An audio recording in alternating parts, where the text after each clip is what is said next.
Welcome to Anathea's Body Wisdom. Today I want to talk about the challenges of the heart. Even though I teach about love, even though I teach about union and intimacy and connection, I too have challenges. You know, they say you teach what you need to learn.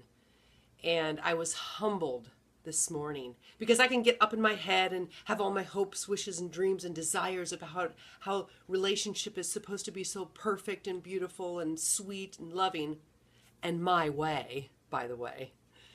And I ended up running into a book. Actually, the book caught my eye when I went to a cafe this morning, and the title of the book was Challenge of the Heart. It was a collection of writings from different authors. And I turned to the last chapter because the title caught my eye, Learning to Love, which I believe is what we are all here to do.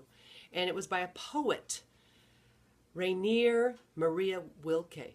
Beautiful and profound. It brought me into my heart. It humbled me. And it made me realize what love really is. I had to be reminded, even though I teach this stuff, I want to share some of his writings with you.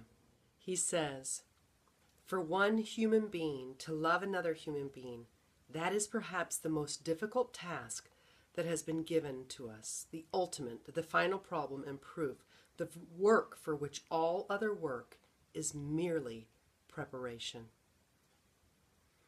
I love this one. Have patience with everything that remains unresolved in your heart. That relieved me. What he says about marriage, got to read this to you. The point of marriage is not to create a quick commonality by tearing down all boundaries.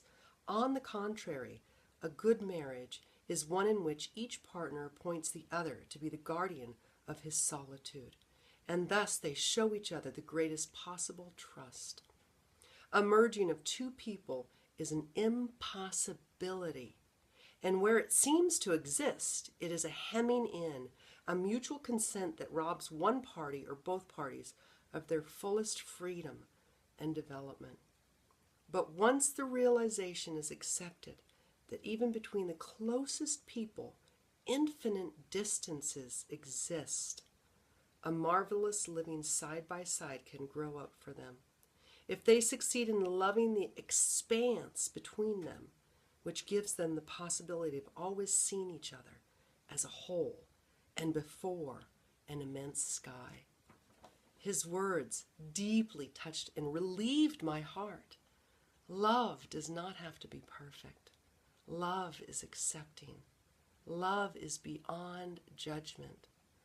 Love is loving what is here and now and the people in your lives the way that they are now. And loving yourself. Check him out. Rainer Maria Wilke.